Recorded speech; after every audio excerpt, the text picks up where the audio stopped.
21st. So here's everything you need to know up until January 21st in the coaching cycle. We'll go through it all real quick, and then I'll break down everything. The Falcons hired Kevin Stefanski to be their head coach. They hired Matt Ryan as the president of football operations. The Giants hired John Harbaugh. The Dolphins hired Jeff Hafley, former Packers defensive coordinator. They also hired John Eric Sullivan as their general manager, who was the vice president of player personnel in Green Bay.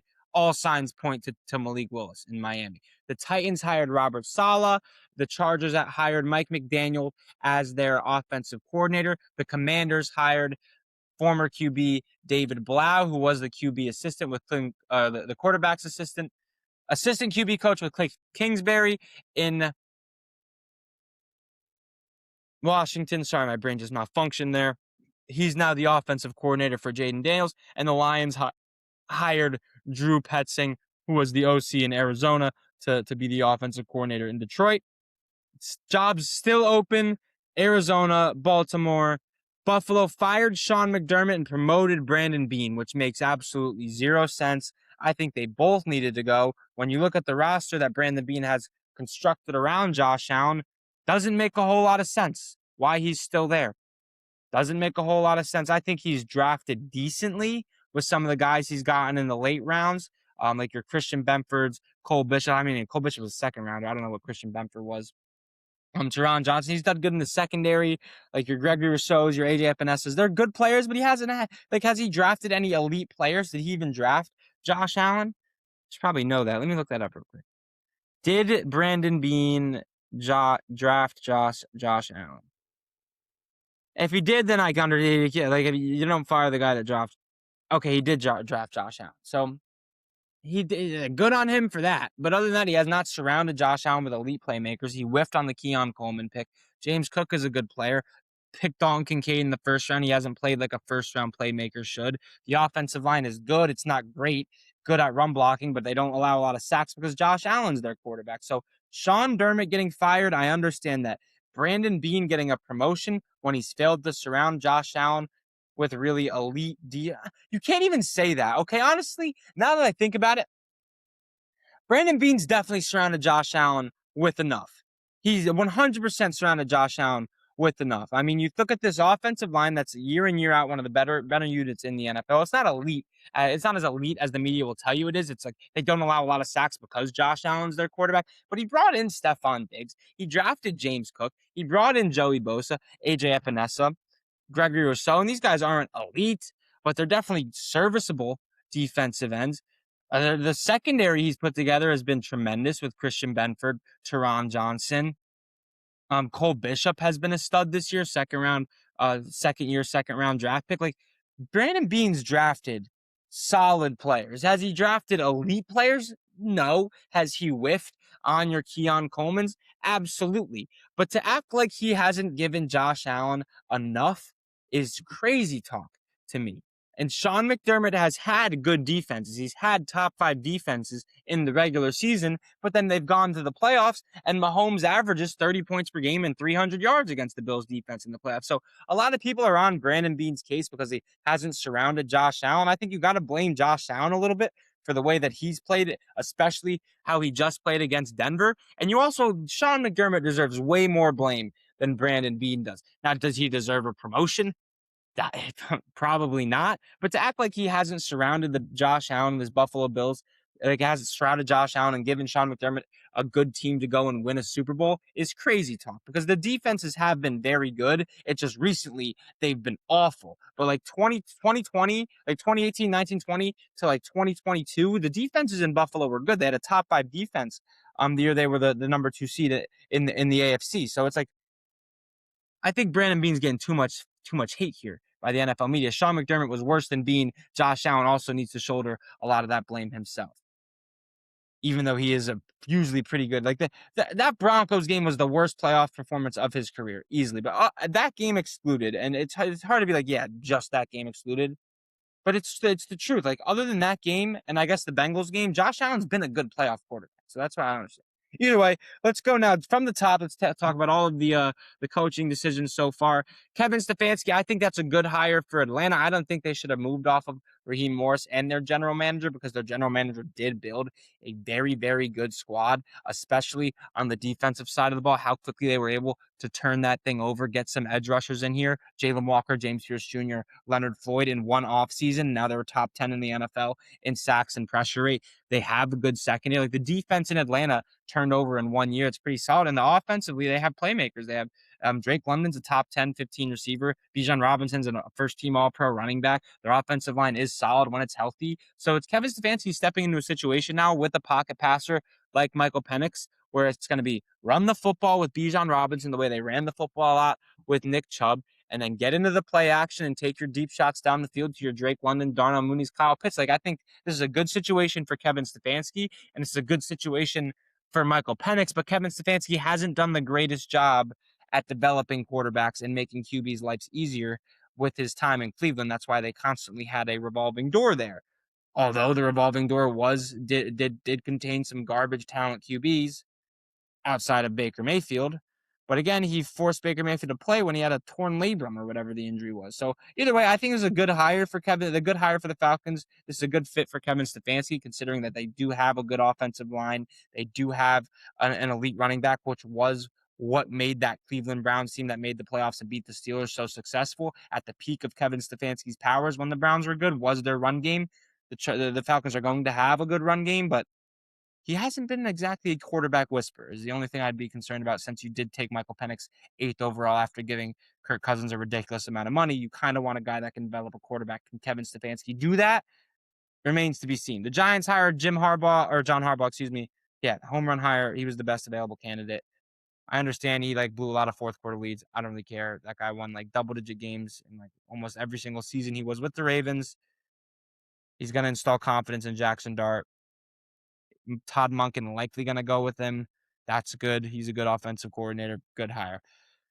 The Dolphins hiring Jeff Hafley. I don't really like this that much. I'm happy as a Jets fan. Fuck the Dolphins, but the Packers defense, very talented. And when I'm looking at coaching candidates, what did you do when you didn't have a lot of talent on your team? Like a Jesse Minter, for example. No disrespect to the Chargers, but if you ask the average sports fan, name me 4 players on the Chargers defense, I don't think they could name you one out after Derwin James. But they do have good, Tahir Tart was solid, Tuipulotu was solid. In the back end, their secondary outside of Derwin James, it's not a whole lot to be desired. It's like Benjamin St-Juste are their corner, Benjamin St-Juste. I don't even know their corners, right? Dion Henley's a good player, but it's Jesse Minter was able to do a lot with a little. Jeff Hafley had fucking Micah Parsons, Edgerrin Cooper, Rashawn Gary, Xavier McKinney, Quay Walker. He had good players, and this defense was good, but it was never exactly elite. Maybe at times this season, but then Micah Parsons goes down, and the Packers average damn near 30 points per game.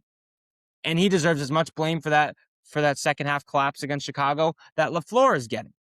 He's just as much blame as LaFleur for that second half collapse. 1 sack since Micah Parsons went down. I don't know. I don't like the move a whole lot, but I do like any general manager that was the vice president of player personnel or had a front office job with Green Bay. I'm going to trust that general manager immediately because Green Bay has one of the best front offices in the NFL, right? So I do trust that. And all signs point to Malik Willis in Green Bay. Not only do they bring over the defensive coordinator from Green Bay and Jeff Hafley, they bring over the vice president of player personnel to be the new general manager in Miami in John Eric Sullivan. It's got to be Malik Willis. All signs point to Malik Willis. And yeah, I'd be shocked if he's not their quarterback. Maybe I'm missing something here, but I'd be shocked. The Titans hire Robert Saleh to be their new head coach. I talked about this yesterday, so I won't spend too much time on it, but it depends who they bring in as their offensive coordinator, because obviously Cam Ward's development is numero uno. As a Jets fan, I have firsthand experience with Bob Saleh. He's a good defensive mind. He's a good defensive mind, not really going to hold players accountable, not a whole lot of yelling. I think he's too much of a coach's player. Maybe he learned from his time in New York. Very good developmental coach, though. Some of the Jets' defensive players played their best seasons under Bob Saleh. Bryce Huff had 10 sacks under Bob Saleh. Quinnen Williams was an All-Pro. Sauce Gardner had 2 All-Pros. DJ Reed played his best ball under Bob Saleh. Quincy Williams was an All-Pro under Bob Saleh. Jermaine Johnson was a Pro Bowler under Bob Saleh. Will McDonald Jr. had 10.5 sacks kind of under Bob Saleh for like half of the season. It was like they were very good against the pass, but obviously when you have Sauce Gardner, DJ Reed, that helps. Don't create a lot of turnovers, and if you don't have talent on the defensive line, particularly on the edge, that's where this defense can be vulnerable because Bob Saleh relies a lot on deep outside linebackers, deep defensive ends that can rush the passer constantly, but he's also constantly subbing them out. So it's fresh edge rushers every single passing down, every single down. And Bob Saleh defenses at times were not very good against the run. They play a lot of zone. It's a lot of too high shell, a lot of cover 4, a lot of cover 3. They don't get beat deep. They bend, don't break in the red zone. They rely on that pass rush to get home with 4 a whole lot because he's constantly subbing out the defensive line so that it's fresh legs every single snap. You're getting 100%. The defensive line doesn't get tired. The offensive line does. But the run game they can be susceptible in the run game, Bob Saleh defenses, but they don't get beat over the top a whole lot. They don't allow a lot of big plays in the passing game. They're usually pretty decent in the red zone. They don't create a ridiculous amount of turnovers. But it's a lot of bend, don't break from Bob Saleh defenses. And that's what it was. And the Jets did have one of the best defenses in the league back-to-back years in like 2022, 2023. So shout out Bob Saleh. I think this was a decent hire. Depends who he brings as their offensive coordinator in Tennessee.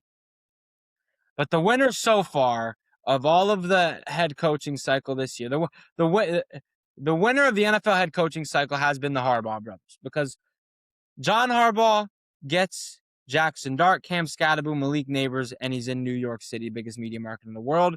Jim Harbaugh gets the best offensive coordinator on the market, Mike McDaniel, to pair up with Justin Herbert, who obviously has elite arm talent, but hasn't really been able to put it all together in the playoffs. And you have Omarion Hampton year 2, Ladd McConkey year 3, Quentin Johnston. And if you get Rashawn Slater and Joe Alt back, you're going to have the best tackle tandem in the NFL. The Harbaughs are the biggest winners of the head coaching cycle. So far, Mike McDaniel, home run hire. I'm so happy for Justin Herbert, who has not played good in the playoffs. He also hasn't been put in the greatest position to succeed. Two things can be true at once, right?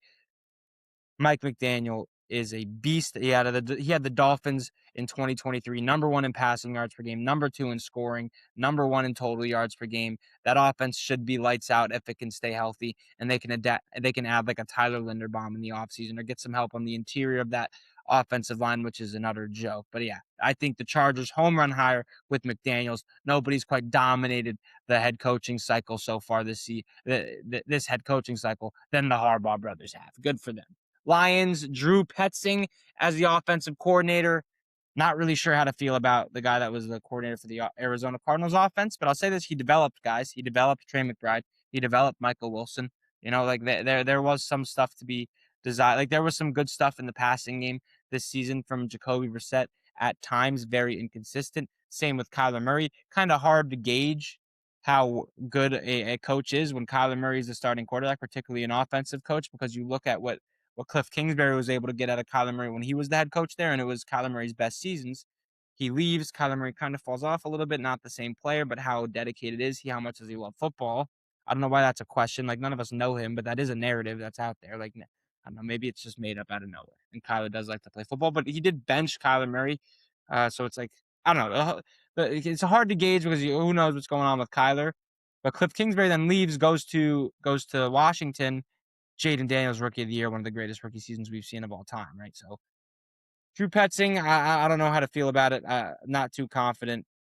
But he also, like, there were some good moments in Arizona. Like, he developed pass catchers, that's for sure. Trey McBride, Michael Wilson, developed. Good players, studs, best pass catching tight end in the NFL. Michael Wilson was one of the best receivers in the NFL in the back half of the year. I think a very underrated coach here. Let me get some water. I think one of the most underrated coaching hires so far this year, not even a hire, promotion though, has been David Blau. David Blau being promoted to offensive coordinator is a very risky move by Washington, but I also think it's not getting talked about enough. The guys that Blau spent his career surrounded by, right? As a quarterback in the NFL, he backed up Stafford. He backed up Goff when Ben Johnson was there. He was in Arizona under Cliff Kingsbury. He was in Minnesota with Kevin O'Connell. Those are some names, okay? Ben Johnson, Cliff Kingsbury, Kevin O'Connell, backed up Matthew Stafford. Those are some names. And he was with Jayden his rookie year. So there's going to be a lot of familiarity there with David Blau calling the plays. The only knock is that he's never called plays before. But I think this is a sneaky good decision here by Dan Quinn, keeping it in-house and keeping it with somebody that has a lot of experience being around some of the brightest offensive minds of this new era of the NFL, the Ben Johnsons, Kevin O'Connells, obviously Cliff Kingsbury. And he was around Matthew Stafford. He backed up Matthew Stafford. So I think this is good. You keep the familiarity there with Jayden. The offense won't be completely different, but I also read that Dan Quinn wanted a more NFL-style offense. Well, Cliff Kingsbury obviously his offense is more tailored to the college game with the high tempo, screen pass, RPO, and all that stuff. But I think this is a good move by Washington. Definitely a little bit risky since he has no play calling experience, but it could really pay off here. I like the move from Dan Quinn, but I also have a soft spot for the Commanders because shout out my friend Aiden. And I like to see like the Commanders and Jets, I feel like that like the Commanders had garbage ownership, laughing stock for a while, and that's where the Jets are right now. And it's I empathize with a team being able to get out of a situation like that. So I have a soft spot for Commander, and I always loved me Jayden. I was very high on Jayden Daniels throughout the entire draft process. All right. So there are some jobs still open. I'm going to talk about the best candidates real quick, and then we'll wrap it up. I'm not matching up candidates with jobs. I'm not going to do that. I'm just going to say who I think the best candidates are. I think there's two that stand out above the rest right now. Jesse Minter, Brian Flores. Jesse Minter, number one scoring defense 2 years ago, top 5 scoring defense this year, constantly get pressure, have developed Tui Tuipulotu, has developed Dion Henley. I think Jesse Minter should be the number one coaching candidate right now, with Brian Flores right behind him, one of the best defenses in the NFL. And you don't just get Brian Flores, you get his scheme. Plus, Brian Flores has some head coaching experience as well. And I was just talking about Cliff Kingsbury. I think he's a very slept on candidate in this cycle. I think he has experience as a head coach before, which is definitely worth something. He also it was a key part in Jayden Daniels' development. Obviously, he can run an efficient offense. Kyler Murray had his best season in the NFL under Cliff Kingsbury. I would say if you had a rookie quarterback, get a guy like Cliff Kingsbury, but all the teams that had rookie quarterbacks got rid of or have hired somebody except the Las Vegas Raiders, who are likely going to take Fernando Mendoza. Get Cliff Kingsbury in here to work with Fernando Mendoza, even though Cliff usually likes to work with mobile quarterbacks, and Fernando, although he was more mobile than people give him credit for in Miami, or against Miami he was, but in Indiana, I don't know if that's going to translate over to the NFL level quite nicely, but I think Cliff Kingsbury in Vegas could be a good shout there. Some other Clint Kubiak obviously is a good one as well. The Sam Darnold had one of the most efficient passing seasons in terms of stretching the ball down the field. Was a key part in Jackson Smith and Jigba. Jigba's emergent this year. That offensive line played a whole lot better when Kubiak got there. Monken, obviously, Ravens offensive coordinator. They've been top 5 in rushing yards since he's been there. If you can run the ball well, you have a good chance to win a whole lot of games. That obviously helps when you have Derrick Henry, but even without Derrick Henry, Monken, well, was he there for the Gus Edwards days? I don't know if he was there for the Gus. I don't know. I don't think he was actually. Either way, I think Monken's a good candidate as well. Chris Shula, the Rams defensive coordinator, the Rams defense. Again, player development is so important, and him and his staff have been able to develop not first round talent guys like your Byron Youngs, Jared Verse. Was he first round or second round? I think he was late first round. But either way, Braden Fisks, Braden Fisks, like Emmanuel Forbes is a little bit of a career resurgence here. Poona Ford they didn't draft, but Byron Young, like they've just been able to develop a whole lot of guys, and you're probably going to get an offensive mind from the McVay tree to come over with Chris Shula if you hire him as your defensive coordinator. So I think he's a good play. And then a couple of other like previous head, Mike McCarthy, I think is a safe bet. I think he's a good head coach. I don't think he should have got fired from that Dallas job. So if you want a guy that can establish a culture, has won a Super Bowl before, I think McCarthy is a good shot. And I think Brian Dable did a very good job in New York, considering the situation he had to work with there, which was fucking god awful bad players, just bad players, injuries, a whole slew of things, but also he did have a lot of problems in that fourth quarter comebacks. But how much is that on him and the DC? But he's in charge of who the DC is. I think Dable's a good coach. I was never out on Dable the way the rest of the NFL world was. I think he's a sneaky candidate as well. So those are the best candidates available. Those are my takes on all the head coaching jobs. By the time you're watching this, some guys probably might have signed somewhere. But either way, hit the subscribe button, hit the like button. I'll talk to you guys all on the next episode.